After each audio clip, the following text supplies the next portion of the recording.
What are the signs of a bad starter on your car? It's not to be confused with a low battery. They can both give similar symptoms and the car is unable to start. But it'd just be helpful to understand how the starter motor works and typical things that happen when it starts to fail, so you can diagnose the problem and fix it before you get stuck at the side of the road.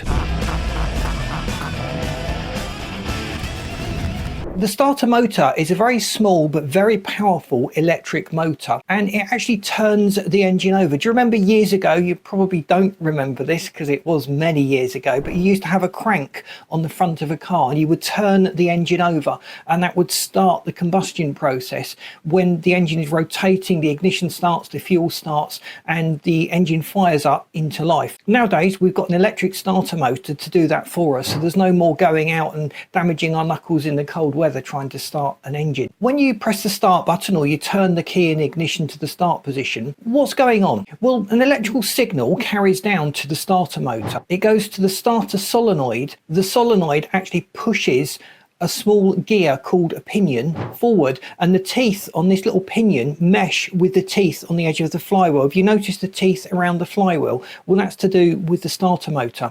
And you get a function of gearing there. You've a very small gear on the electric motor and the flywheel is a very, very large one. That enables this starter motor to have sufficient power to turn the engine over and allow the engine to actually start and fire up. While you've got the physical pinion moving out, the electric motor on the starter is actually fired up and energized and will start to rotate, and that happens almost seamlessly. The starter motor draws a lot of current instantly when it is switched on, and it does require a good supply from the battery. In fact, the engine will not turn over if the battery is low, and that can often be confused as a problem with the starter motor. So just check the voltage on the battery if you're having trouble starting, and just diagnose that it's not the battery and it is the starter. I've seen a lot of people replace a starter motor only to then have to go on and replace the battery and discover that the starter motor didn't need replacing anyway. If the voltage drops below 9.6 volts or thereabouts when you're cranking the engine, that can certainly indicate that the battery is really struggling there. If your lights dim or flicker when you start it, that's usually a symptom of the battery. If the lights stay bright but they don't dim at all when you start the starter motor, they should dim a little bit. That can indicate again that there is insufficient current in the battery to drive the starter motor. You could try connecting the battery to the battery in another car, doing a jump start, and again, if you get the same symptom, it's probably not the battery, it is probably the starter motor. When you check the voltage on the battery, it should be a healthy voltage of about 12.6 volts. Anything under 12.2 volts is getting seriously low, and under 12 volts you've got a battery problem because the battery is effectively flat at that level. Now, when you start the engine, you may just hear a clicking sound, and that's typically the solenoid firing or trying to fire, but the engine is not cranking, so the starter motor itself is just not spinning, and that's probably usually down to worn bushes or poor contacts inside the motor. You may get a grinding noise, and that can indicate that the teeth on the starter pinion is not engaging cleanly with the teeth on the flywheel, and that can lead to excessive wear. If you've got a grinding noise when you start the car, that's usually metal on metal, and it's not good. It's going to deteriorate each time you use it. So try and avoid keep trying to start a motor if you've got that grinding noise, and that typically requires that we replace the starter motor. Sometimes you hear the starter motor whirring, but it's not turning the engine, and that is often down to a problem with the mechanism that fires this little pinion out into the flywheel. There's actually a little clutch mechanism inside the starter, and if that's faulty, that can cause the motor to just spin without actually driving the pinion and spinning the flywheel up. You may notice smoke or a smell coming from the starter motor, and that can just indicate the starter motor is overheating. You don't want to keep pushing more heat into the starter motor. If the car doesn't start after a few attempts, diagnose the problem. Don't keep trying until you've completely drained the battery. If you get someone to crank the engine and you tap the starter motor, that can sometimes just jolt it free and jolt it into life. There might be worn brushes inside that are just starting to make contact with that little jolt, but we should really only view that as a temporary fix to the problem. Slow or laboured cranking, the starter motor just doesn't have the torque and the power to turn the engine. If you've been cranking too much, you may have overheated the whole starter mechanism, and that can in some cases damage the windings.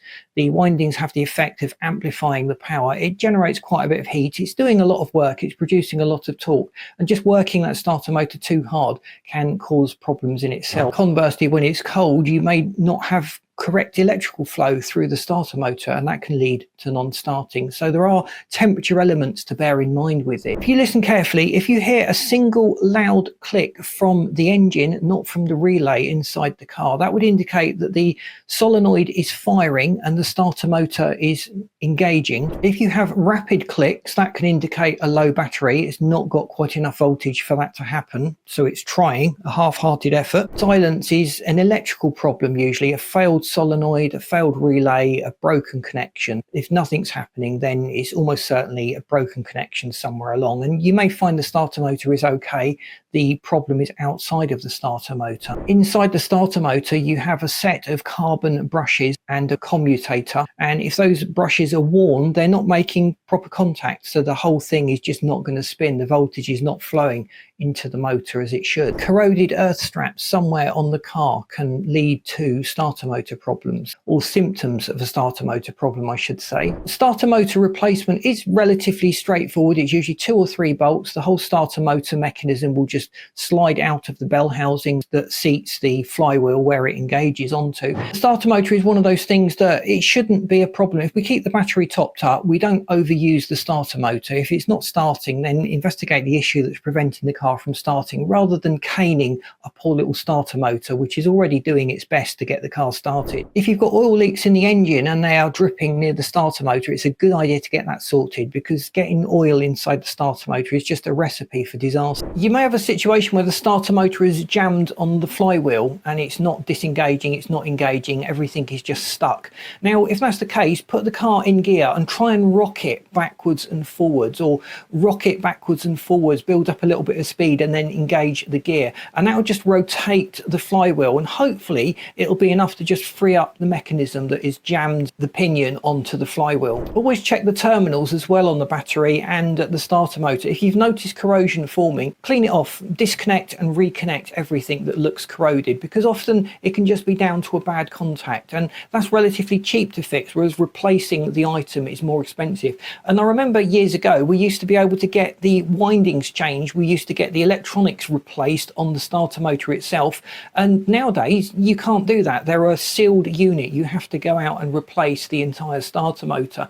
If you want to keep the costs down, you may find a donor starter motor from a breaker's yard, but bear in mind it's probably been sitting there for a while and it's probably also had a lot of use, and it may be a false economy to replace a starter motor with a used starter motor. It just depends how long you want to keep the car, and if you can find out a little bit about the donor vehicle, the mileage particularly, that'll give you a good indication as to the amount of life that is left in this starter. Before we had stop-start, starter motors used to last about 80,000 miles. Nowadays, with stop-start, ironically, starter motors are much more sturdy, much more beefy, and they last a lot longer, and we often see them going up to about 150, 200,000 miles. Let me know if you've replaced the starter on your car and whether that is a car that's got stop-start or it's just a conventional traditional engine, and I'd really like to know the mileage at which that lasted, because I can't really make these rules of thumb. There are so many exceptions out there, but we can all learn from your experience. Thanks for sharing that. If you've enjoyed this video, please boot the like button, because that does help us to get out there. If you haven't subscribed to the channel, please do so. We've got lots of other tips to help you get the best out of your car and avoid breakdowns and problems. So I've lined up this video that you should find interesting and this playlist. Thanks for watching. See you in these next videos.